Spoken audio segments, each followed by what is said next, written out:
À la lecture du chapitre 9 de Luc 28-29, pourquoi Dieu a-t-il refusé d'accorder une place à Moïse et à Élie dans la nouvelle dispensation?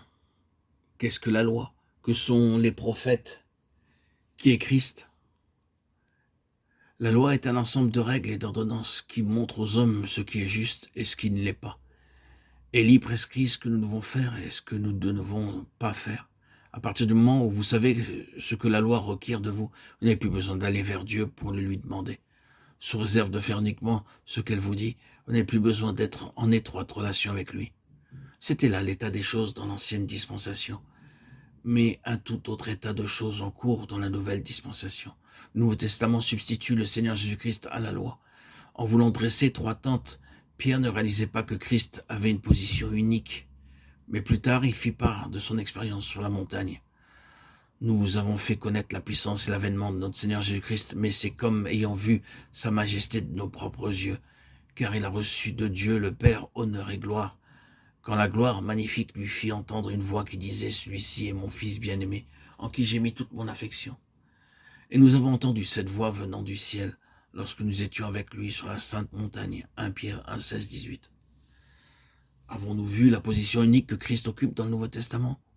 Le christianisme signifie-t-il pour nous Christ uniquement ou signifie-t-il Christ avec de nombreuses autres choses? L'entendons-nous et lui permettons-nous de nous diriger sur le chemin ou bien suivons-nous la lettre morte de la loi? La question n'est pas de savoir ce que la lettre de la loi a à nous dire, mais que nous dit le Seigneur vivant qui demeure en nous. Hélas, la tendance des chrétiens est encore très partisan de la loi, parce que nous pouvons être en règle dans le domaine des exigences externes de la loi sans avoir besoin de préserver une relation intime avec le Seigneur.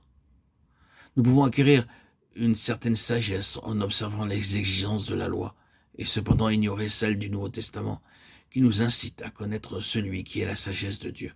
1 Corinthiens 1, 24.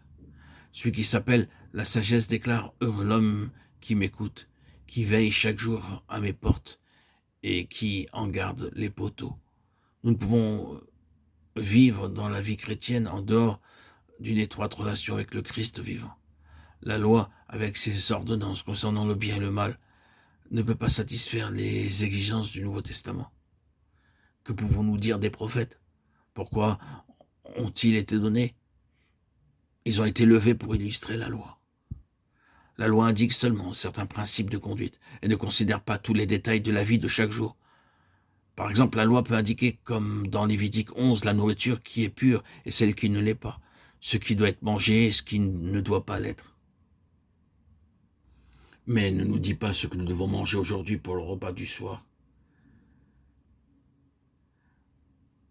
Le peuple de Dieu devait à l'époque consulter les prophètes, mais aujourd'hui,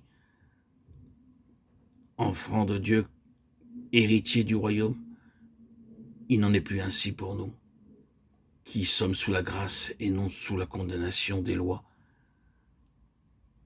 Nous vivons par notre obéissance à Christ, notre Seigneur, dans la période du Nouveau Testament.